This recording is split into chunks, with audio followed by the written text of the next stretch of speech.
சமூக ஆர்வலரான அன்னை வி.ஜி. சரவணன் அவர்கள் கடந்த 4 ஆண்டுகளுக்கு மேலாக சிறுவைகுண்ட தொகுதி மற்றும் அதன் சுற்று வட்டார பகுதிகளில் உள்ள ஆதரவற்ற ஏழை எளியவர்களுக்கு இல்லம் தேடி இரவு உணவு திட்டத்தை ஏற்படுத்தி உணவு வழங்கி வருகிறார்.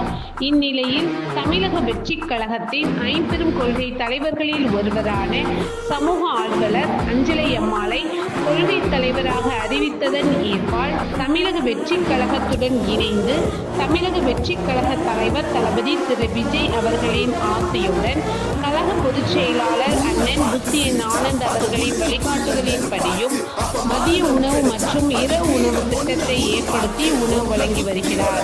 30/7/2025 இன்று சிறுவைகுண்டம், கோட்டைக்காடு, உண்டியலூர், ஏரல், கீழமங்கலக்குறிச்சி ஆகிய பகுதிகளில் உள்ள ஆதரவற்ற ஏழை எளியவர்களுக்கு மதிய உணவும், அண்ணா நகர், கொட்டாரக்குறிச்சி, ஆறுமுகமங்கலம், அரசங்குளம், மாதமங்கலம், இடையற்காடு, தளவாய்புரம், சம்படி காலனி, மேலச்சம்படி மற்றும் அதன் சுற்றுவட்டார பகுதிகளில் உள்ள ஏழை எளியவர்களுக்கு இரவு உணவும் தமிழக வெற்றிக் கழகம் தூத்துக்குடி மேற்கு மாவட்டம் சமூக ஆர்வலரான அன்னை வி.ஜி. சரவணன் அவர்களின் சார்பில் இன்று 205 நபர்களுக்கு உணவு வழங்கப்பட்டது.